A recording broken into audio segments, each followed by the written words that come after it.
Boa noite, pessoal. Deixa eu só fixar o comentário aqui.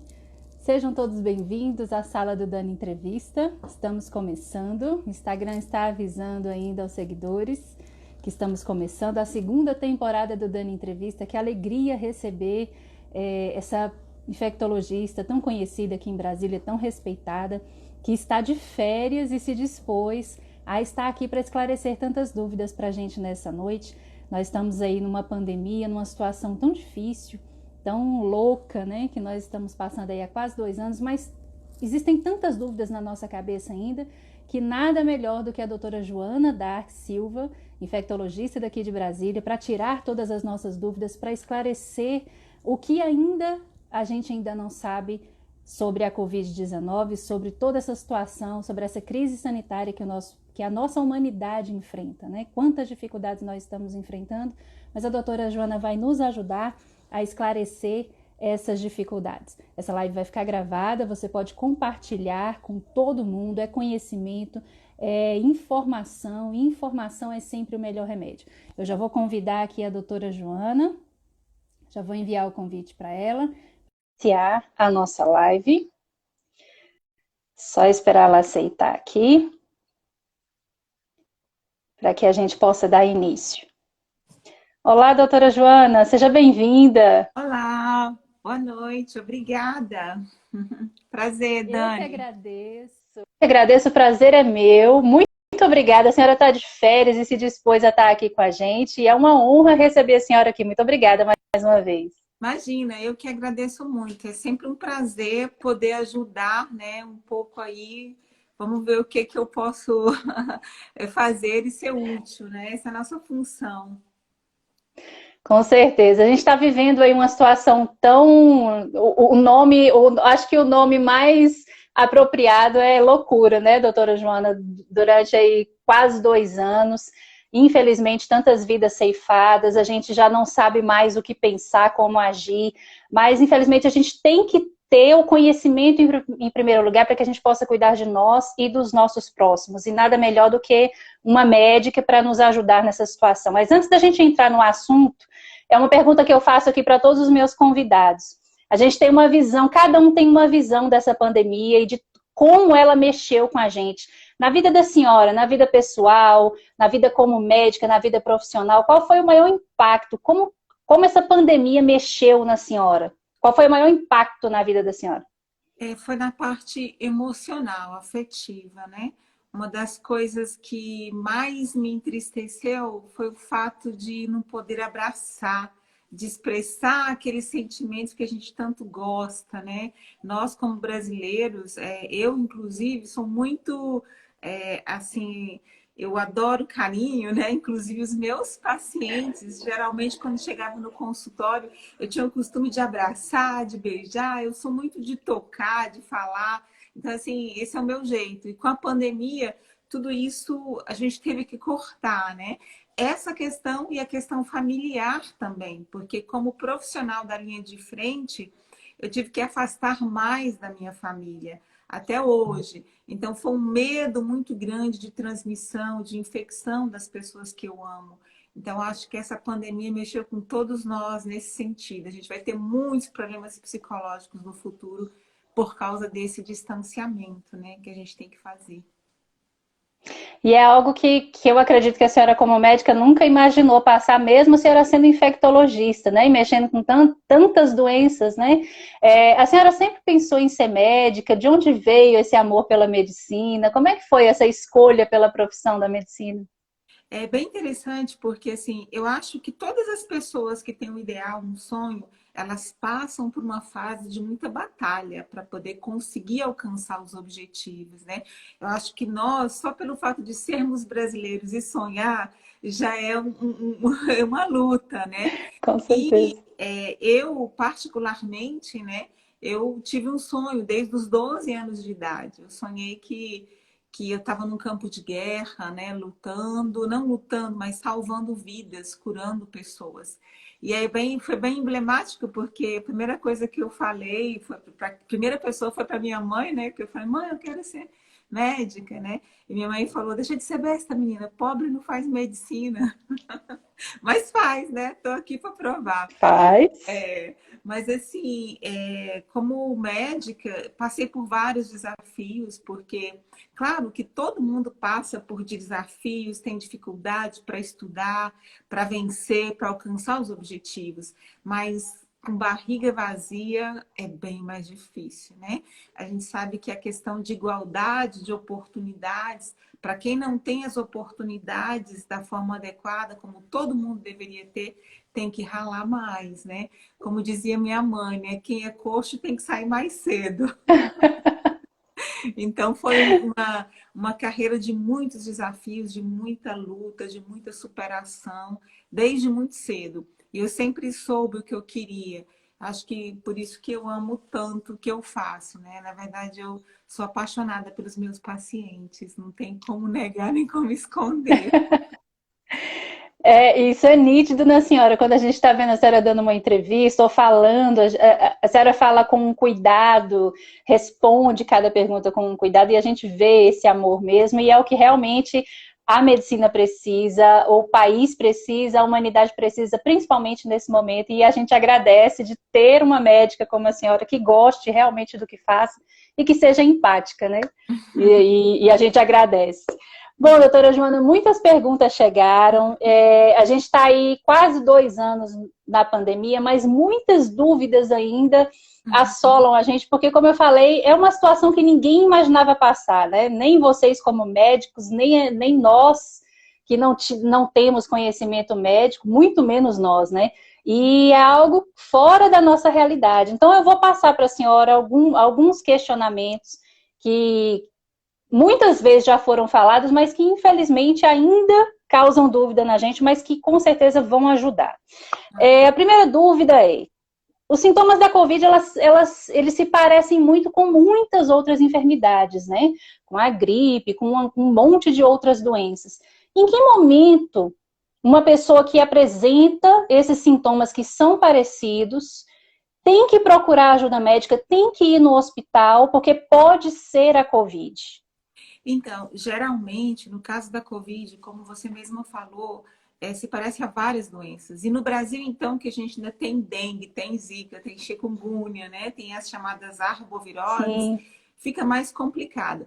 E em alguns momentos do ano, como agora, ainda tem assim a questão de outros vírus que circulam, vírus que a gente chama de sazonais, como o da gripe e o próprio resfriado.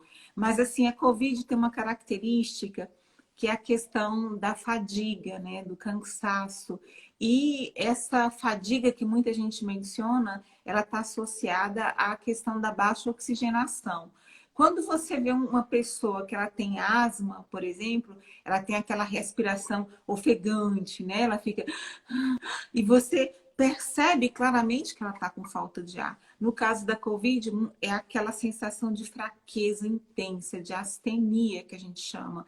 E às vezes é bem importante a pessoa ir a um centro de saúde, ir a algum local para ver a saturação. Porque a oxigenação é importante. Geralmente, quando a pessoa tem uma saturação, né, que a gente chama, coloca o oxímetro no dedo, pode ser no centro de saúde, ou no hospital, ou em casa, quando ela é menor que 94, a pessoa está com um risco iminente de piora. E aí, o tratamento é com oxigênio e corticoide no hospital. Então, assim, o momento de maior risco está bem associado, geralmente, a essa baixa saturação. Agora, no dia a dia, muita gente nem sente nada. A maioria das pessoas tem sintomas leves, né? Então, assim, enquanto tem sintomas leves, você tem que monitorar, você tem que ficar atento. Se piorou muito a fadiga, né, a astenia, se persistiu muito os sintomas, não está se sentindo muito bem, vá pelo menos para ver os sinais vitais. A partir dos sinais vitais, aí o profissional de saúde tem condições de falar, olha, volta para casa ou você tem que ir para a emergência. Então, assim, está muito relacionado à questão da saturação, para poder ir para o hospital. É porque hoje em dia a gente tem o medo de ir para o hospital, né? A gente já ficou com esse medo. Às vezes a gente sente alguma coisa em casa que que antes da pandemia a gente já correria para o hospital para procurar ajuda, mas hoje a gente já tem medo de procurar a ajuda médica, né? Então, o cansaço e a falta de ar seria esse limiar, né, para a gente procurar a ajuda. Exatamente. Aí o ideal é que você procure primeiro um serviço da atenção primária, né? Você não precisa ir exatamente para o hospital, porque alguns hospitais eles acabaram virando referência só para pacientes graves. Então nem sempre você consegue o acesso. Sim, Mesmo que você queira ir, às vezes você não vai ser atendido. Então, se você vai primeiro a um serviço da atenção primária, ou se você tem a possibilidade de ter um oxímetro, né? Tendo o cuidado de saber como aferir, porque o oxímetro, ele diminui um pouco a sua saturação, entre 2% e 3%.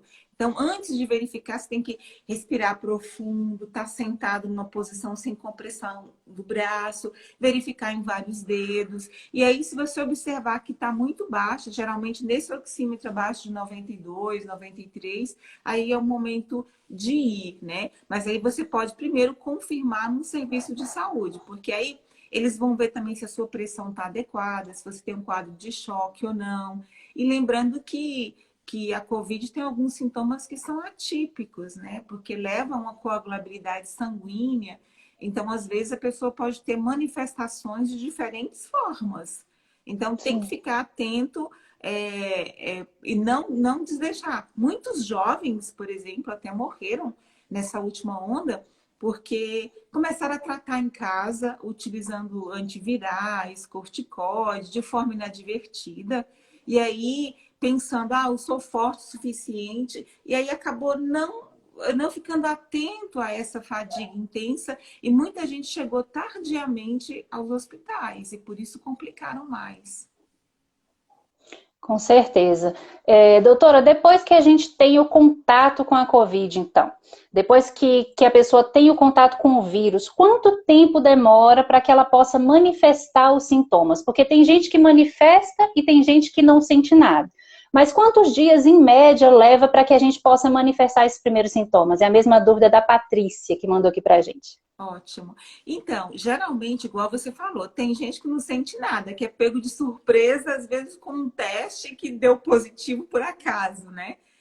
Mas, em média, em torno de 3, 4 dias após a infecção, a pessoa começa a ter os primeiros sintomas. Lembrando que, como o vírus ele entra pela via respiratória superior, muitas pessoas têm aquelas manifestações iniciais de perda do olfato, do paladar, de coriza, né? Por causa da porta de entrada do vírus. Aí o vírus ele se multiplica nessa região, ele leva alguns dias para multiplicar e aí começa a produzir esse dano. Então, aí entre 3 a 5 dias, em média, que as pessoas começam a apresentar os sintomas.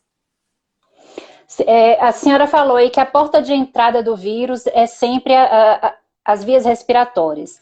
Uma dúvida que enviaram aqui. A gente pode pegar o Covid tendo contato com saliva, com suor, com fezes, com urina de alguém contaminado? Quais são as formas mais fáceis de transmissão? Uhum. As formas mais frequentes de transmissão é sempre por via gotícula, né? Quando alguém conversa próximo ou fala, espelha essas gotículas no ar e você respira. Essa é a principal forma. Mas a gente tem também a forma indireta por contato, quando você pega em alguma superfície contaminada e com as suas mãos você acaba tocando olho, boca e nariz. Então você acaba inoculando por contato o vírus na sua própria mucosa através das suas mãos. Raro, tem algumas formas de transmissão ainda raríssimas, né? Tem alguns surtos documentados, mas é raro através da alimentação, porque a gente tem várias barreiras, né? Até o vírus penetrar por via alimento é mais raro, só que muita coisa ainda é nova. E as formas via fezes, por exemplo, a gente tem sim, se isola o vírus em fezes, né? Em algumas secreções, mas a documentação da infecção geralmente é gotícula mesmo e essa forma de contato indireta. Essa é o principal. as outras a gente não tem nem preocupações exageradas com relação a isso. Mas, claro, todos os cuidados devem ser mantidos, né?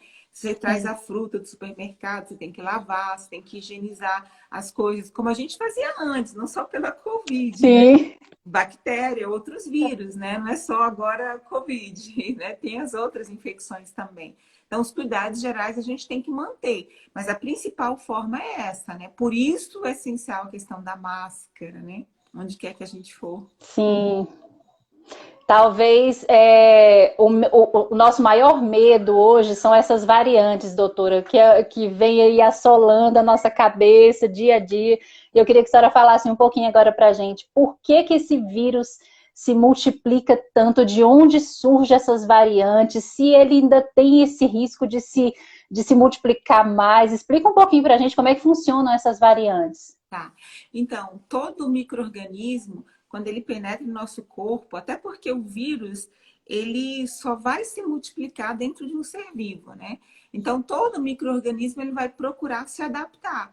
Então, o vírus, ele também busca essa adaptação para poder, digamos assim, sobreviver. É um mecanismo de defesa, né? Nós convivemos com múltiplos vírus que penetram no nosso organismo e a gente cria aí uma relação simbiótica. E no caso desse vírus, né, do SARS-CoV-2, o que, que acontece? Ele ainda está nessa fase de adaptação. Aí, cada pessoa que se infecta é uma oportunidade de mutar. E cada pessoa é um indivíduo diferente. A gente tem variações genéticas, né, no mundo todo. Então, quando você fala assim, variante que surgiu no sul da África, ou variante que surgiu na Índia, foram as adaptações que o vírus foi passando que levou às mutações. O que o vírus busca? Ele busca se adaptar e sobreviver. Então, algumas variantes, enquanto ele está nesse processo, porque vai permanecer aquela que se adaptar melhor.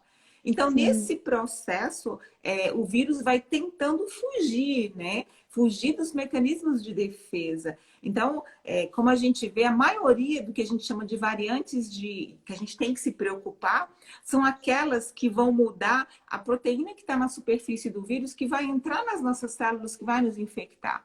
E essas variantes, elas são perigosas porque, além de serem, às vezes, mais transmissíveis, né? Porque a gente tem visto que o vírus muda e às vezes ele busca mecanismo de infectar mais, né? E Sim. aí algumas acabam sendo mais transmissíveis.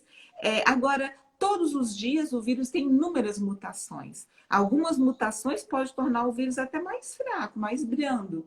Só que aquelas que a gente chama de atenção são aquelas que têm o risco de levar a uma falha da vacina, porque aí pode produzir uma mudança na parte onde a vacina atua. Aí a vacina pode se tornar ineficaz. E cada indivíduo que o vírus infecta é uma oportunidade de mutação. Então, no Brasil, a gente sempre assim, a gente chega aqui no topo, né, da onda, e aí fica um tempão, e depois cai, É. mantém. Então, assim, são bilhões de oportunidades de mutações. E isso foi o que aconteceu, por exemplo, na Índia, né? Que aí surgiu essa nova variante com características diferentes. Na maioria das vezes, por exemplo, a variante que surgiu, que chamou muito a atenção na Inglaterra, por exemplo, acometeu muita criança. Na segunda onda na Inglaterra, mais de 50 crianças por dia eram atendidas. No Brasil, no nosso caso, né, a gente teve aí a situação de Manaus. Em Manaus, Sim. muita gente já tinha se infectado. Aí veio uma nova variante que teve capacidade de infectar mesmo quem já tinha pego a doença. Então, por isso que a gente tem que ter cuidado, né? Cada pessoa que se infecta é uma oportunidade de mutação viral, infelizmente. E é um vírus desconhecido, né, doutora? Então, de acordo com o que a senhora falou, não é uma garantia que a vacina vá nos proteger de todas as mutações do vírus, é isso? É isso. Inclusive, algumas vacinas começam a ter falhas dependendo do tipo de mutação que o vírus teve. A boa notícia é que, com as novas tecnologias, é mais fácil de você adequar. Porque com as novas tecnologias de vacina, você insere como se fosse uma receita, né? No nosso Sim. organismo, não é vírus. Então, você tem possibilidade de ajustar mais rapidamente as vacinas para poder combater essas mutações. Só que a má notícia é que não é tão célere como nós gostaríamos. A gente está vendo aí o mundo, né, buscando vacina, muita gente querendo vacinar e ainda não tem suficiente para todo mundo. Então, Sim, esse desenvolvimento de tecnologia, o que esperar, as reações adversas, tudo associado à vacina, não é tão simples assim. Mas a gente já, assim, no passado a gente levava o quê? 10 anos para desenvolver uma vacina, né? E agora a gente teve aí num tempo recorde e ainda com possibilidades de ajustes, né? Então, assim, mas a gente tem que ter exatamente. cuidado, porque mesmo vacinado, você ainda pode se infectar. Até porque se o vírus estiver circulando muito na comunidade, maior o risco ainda. Porque a vacina, ela é feita para proteger o coletivo. Você sozinho nem está protegido e nem protege o outro. Nós só estaremos protegidos se muita gente vacinar. Exatamente. Por isso que a gente tem que continuar com os mesmos cuidados. É máscara, é lavar a mão, é o álcool gel, é o distanciamento. Porque, infelizmente, tem muita gente, muitos idosos, eu tiro por experiência própria. A minha avó, ela já tomou as 2 vacinas e é muito cabeça dura. Então, esses dias, mas eu já vacinei. Eu falei, pô, mas não adianta. É muito teimoso, quer sair de casa, não adianta. Tem que continuar com os mesmos cuidados, porque acha que vacinou e já está livre. Então, não é assim, né? Se tivesse vacina de forma bem rápida para todo mundo, aí sim. Porque, inclusive, a maioria dos movimentos anti-vacinas, eles surgem porque, assim, o coletivo protege a minoria, né? Aí se tem um grupo pequeno que não vacinou, aí ele fala assim, eu não vou, não tô protegido. Mas ele não está protegido por causa dele, ele está protegido por causa do coletivo que freia, que bloqueia a transmissão viral. Então, a gente tem que ter essa consciência. Vacina só vai funcionar se todos nós imunizarmos. Exatamente. Aqui a dúvida da Paty Gomes: quem já tomou a vacina pode pegar a variante do Covid novamente? Pode pegar outras variantes, doutora? Pode, foi o que aconteceu, por exemplo, em Manaus, né? Porque em Manaus muita gente já tinha infectado. Porque você vai adquirir imunidade se você tem a doença, se você passa pela doença, ou se você toma vacina. Em Manaus, por exemplo, as pessoas passaram pela doença, então elas tiveram uma imunidade, né? Aqui nós vamos levar para quem vacinou. Vacinou, mas aí se o vírus conseguiu fazer uma mutação que vai escapar, né, do mecanismo que o organismo desenvolveu via vacina, ele vai se infectar. Muita gente está se infectando agora na Inglaterra, mesmo depois de vacinado. E muita gente já se infectou também, e também varia de acordo com a eficácia de cada vacina. Por exemplo, a Coronavac é 50% de eficácia, então você tem 50% de chance de se infectar, né? A única questão é que você vai poder se infectar, mas se você está vacinado, a possibilidade de você desenvolver doença grave, de você morrer, de se hospitalizar é menor. Mas olho, cuidado, a gente já está vendo algumas pessoas, eu mesmo, antes de sair do Brasil, ouvi colega que se infectou e ficou bastante grave no hospital depois das 2 doses da vacina. Então, isso pode ter sido uma variante, né? E depende também da carga viral com a qual a pessoa se infecta, né? Quanto mais vírus você inala, você se infecta, maior probabilidade de desenvolver a doença.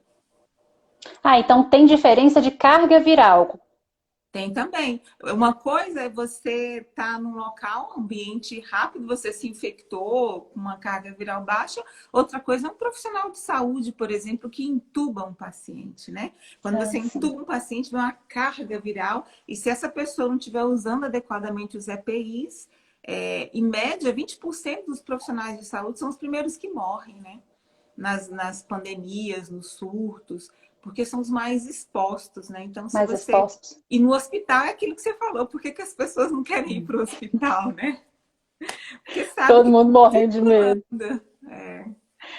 A senhora citou aí da vacina, eu já vou aproveitar e vou passar uma dúvida para a senhora. Tem uma alérgica, que é a Alessandra. Eu sou alérgica e quero saber se ainda existe restrições contra a vacina da Pfizer. Muito se falou no medo da vacina da Pfizer, que teve reação. Existe ainda essa restrição para os alérgicos, doutora?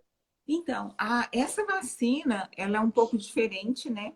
porque ela não tem o vírus em si, né? Ela tem um código genético que vai ensinar o seu corpo a produzir algumas partículas, né?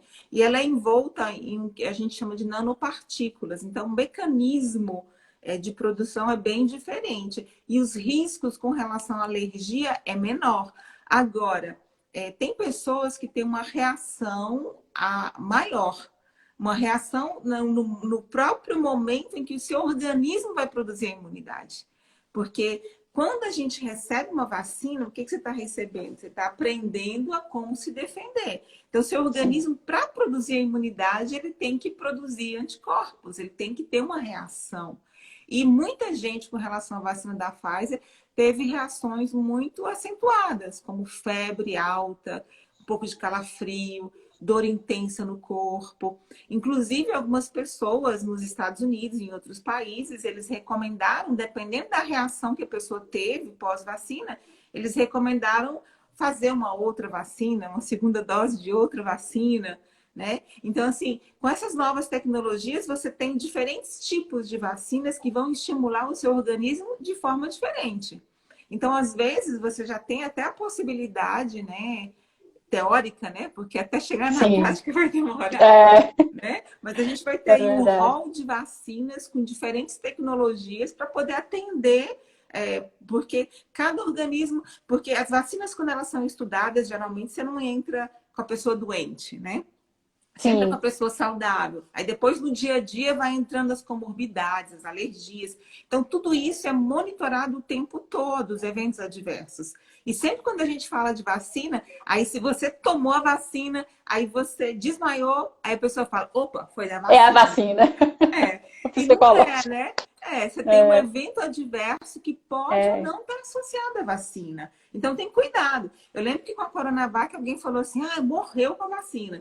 Quando foi investigar, a pessoa tinha se matado, né? Não tinha nada a ver com isso. Então, tenha cuidado. Mas que pode dar algumas reações, sim, todas elas. Todas elas.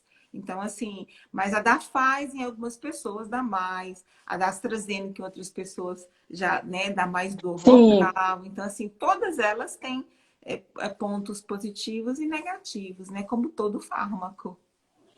Mas então não tem nem, não tem nenhuma negativa em relação à vacina de que a pessoa que tem alergia não possa tomar. Ou seja, eu agendei, eu vou lá tomar, então eu não posso tomar da Pfizer. Não existe isso, né? Não. O que existe são alguns testes que as pessoas fazem, alguns componentes, que a gente chama de adjuvantes, né?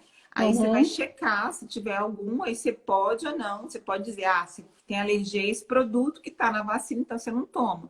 Mas são situações muito específicas que precisam ser analisadas caso a caso.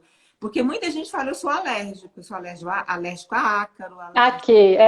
Né? Então, assim, não necessariamente por causa da sua alergia você não vai tomar a vacina. É pior se infectar.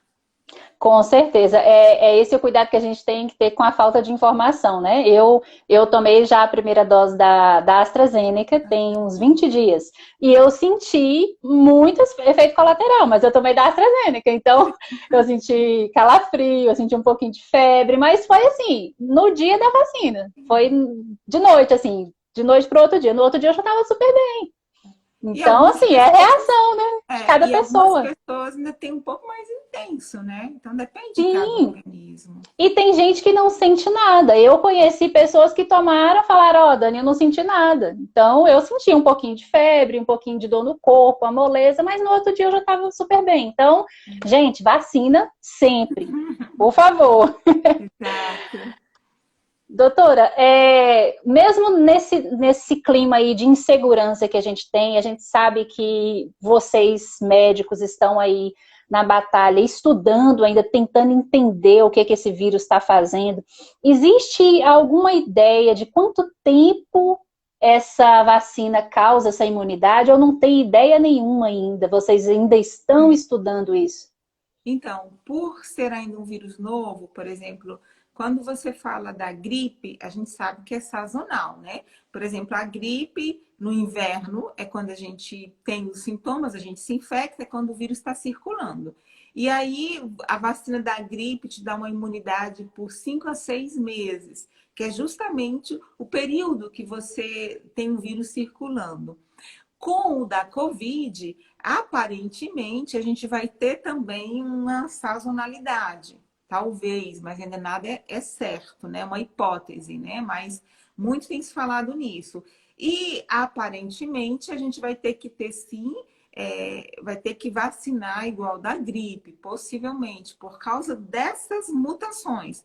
Não é ainda um vírus estável, né? Que se estabiliza ali, que não... Então, por causa das mutações, então, você tem que fazer igual a da gripe. Você tem que ter os centros de análise genômica para avaliar as mutações e ver, ó, essa mutação é importante, então nós vamos fazer a vacina considerando essa mutação. Então, aparentemente, a vacina vai nos dar uma imunidade temporária, não sabemos ainda quanto, mas aparentemente depois de 4, 5, 6 meses cai bastante a titulação de anticorpos e existe o risco de reinfecção. Então, o que sinaliza é que sim, que possivelmente vai ter que ser uma vacina anual. Essa é o que se fala muito hoje em dia, né? Que os estudos têm demonstrado, mas ainda nada é totalmente certo, né? Nada é certo, né? Doutora, vamos mudar agora um pouquinho de assunto. Chegou uma dúvida aqui muito interessante em relação a ar-condicionado e a ventiladores, né? Porque no início aí do boom da pandemia, que a gente não poderia usar de forma nenhuma. Qual é a certeza? A gente pode usar ou não? Tem alguma forma segura que a gente possa usar ar-condicionado, tanto no carro quanto em casa? Como é que é a forma? Então, geralmente, a questão do ar-condicionado, vamos falar primeiro do ventilador. Quando você coloca um ventilador, o que que o ventilador faz? Ele vai movimentar todas as partículas, né? Então, se você tem partículas suspensas ou partículas em superfícies, o ventilador simplesmente vai fazer com que isso eleve, né? E vai ficar mais tempo circulando. Então, se você entrar num ambiente com ventilador, a possibilidade de você se infectar é maior. Então, como controladora de infecção hospitalar, por exemplo, nos hospitais, a gente nem recomenda o uso de ventilador por causa disso. Porque você vai estar elevando aí bactérias, vírus, vai fazer circular naquele ambiente. O que a gente precisa ter para segurança é um ar que você retire do local que você está para fora, o que a gente chama de uma pressão negativa, né? Então, aquele ar que, de certa forma, circulou, elevou e saiu. Agora, quando você fica ali ventilando no mesmo ambiente, você só eleva e aumenta o risco. O ideal é que a gente prefira sempre lugares abertos com ventilação natural, porque a ventilação natural vai levar, né, rapidamente aquelas partículas que estão suspensas para fora. Então, se você está num ambiente fechado com um ventilador, é ruim. Ar-condicionado vai depender da limpeza dos filtros, do tipo de ar que você tem, da velocidade de troca do ar. Por exemplo, hoje a gente já sabe que viagens de avião, por exemplo, são seguras dentro do avião, porque tem um filtro muito potente, chamado filtro EPA, que filtra 99% do ar. Aí, né, aí em algumas viagens as pessoas já pode até comer, tirar a máscara para comer, com cautela, mas assim, porque você tem um sistema de climatização adequado. Então, eu vou para uma academia que nunca limpa um filtro, assim, qual a segurança desse ambiente? A limpeza, o tempo de troca, tudo isso tem que ser verificado. A gente ainda recomenda ambientes abertos e com ventilação natural, na medida do possível. Isso é o ideal ainda, nesse momento, né? Com certeza. Deixa eu verificar aqui uma pergunta que chegou aqui pra gente. Doutora Joana, essa nova variante que está circulando é a indiana, ela é pior do que as outras? Então, pior, assim, todas as variantes que elas são chamadas variantes de preocupação ou de atenção, né, tem vários nomes, elas são chamadas assim porque elas são mais transmissíveis e às vezes elas podem levar a doenças mais graves e levar a falha vacinal. O que a gente viu, por exemplo, nessa variante lá na Índia? Ela foi muito mais transmissível. Todo mundo estava admirado com a Índia, com o controle da pandemia, uma população gigantesca, né, com aglomeração Sim. enorme, né? Mas aí a gente viu que, como nós passamos também no Brasil, com uma densidade menor, mas o número de exposição na Índia é enorme. Fizeram várias festas, né? Que eles têm, festas religiosas, sem máscara, sem distanciamento, sem nenhuma cautela.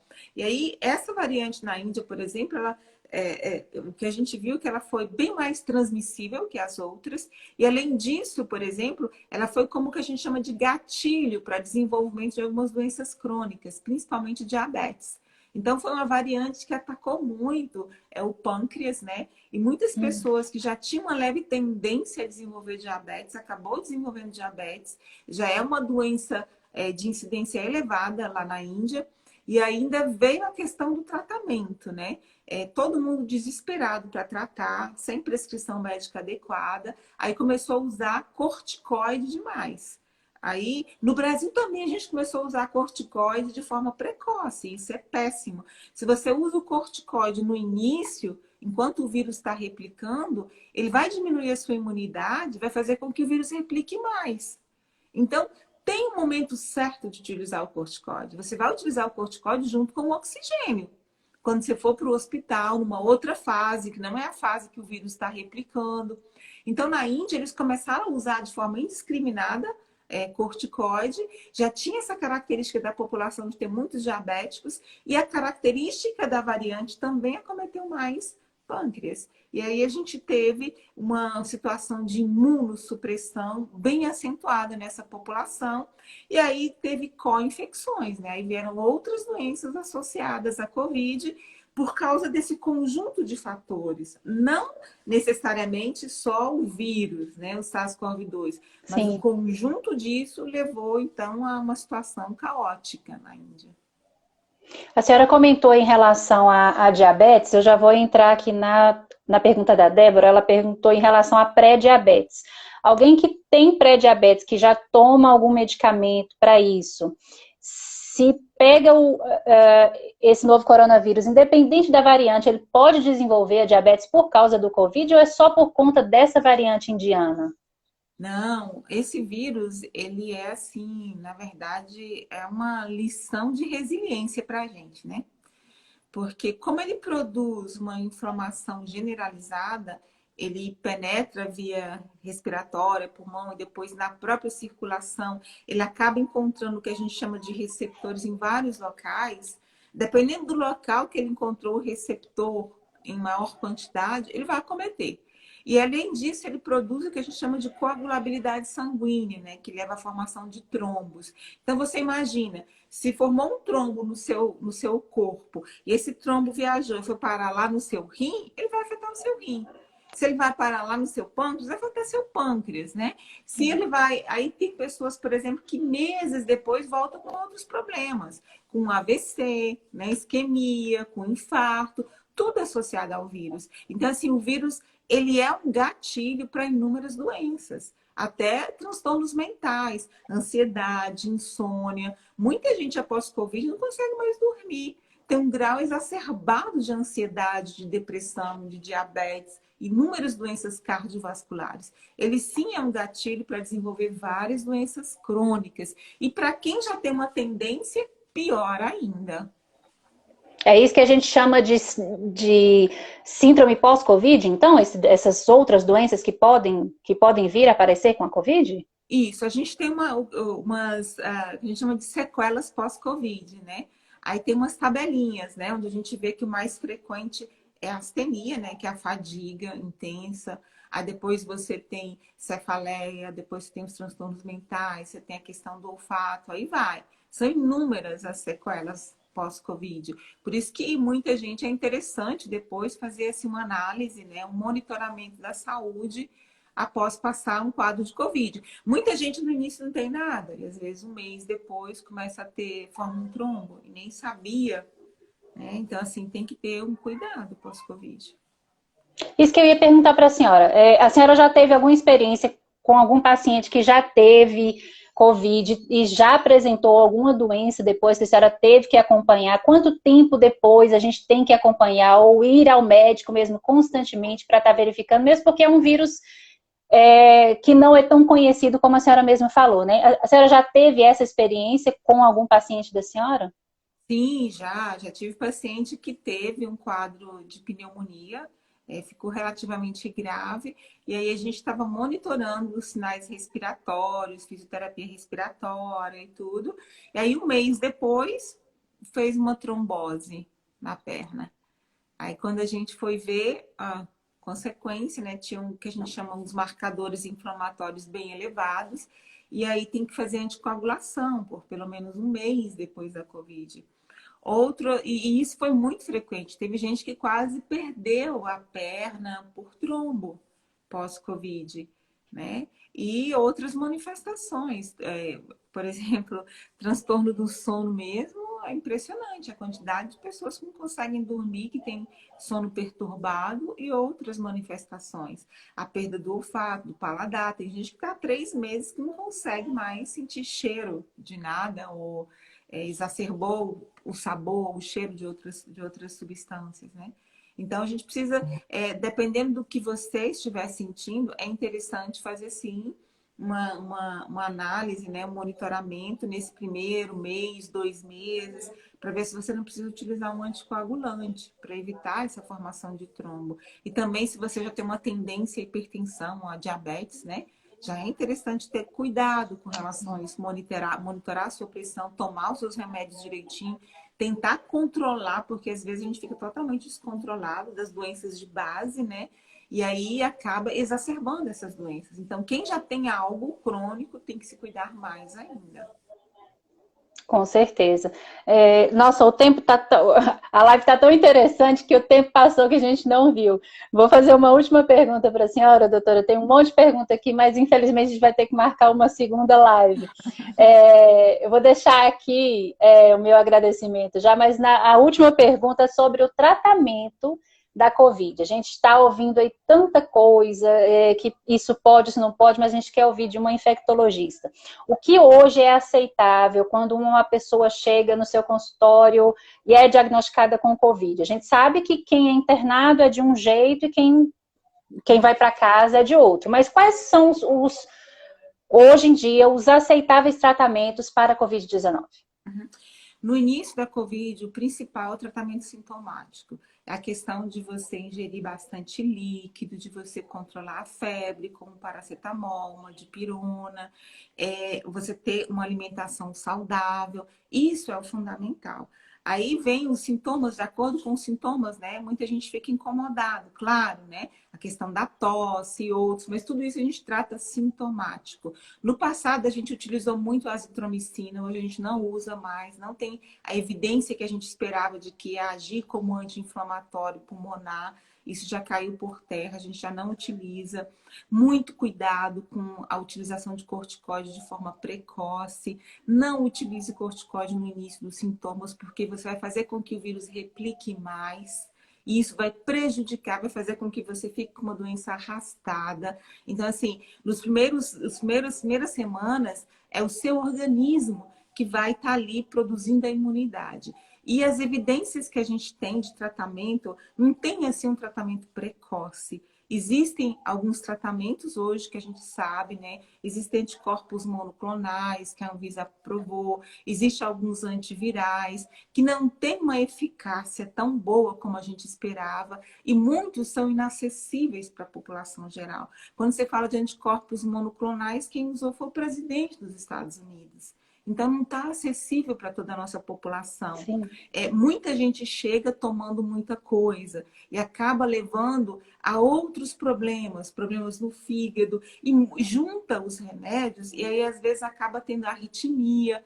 Por exemplo, é um perigo você associar a azitromicina com hidroxicloroquina.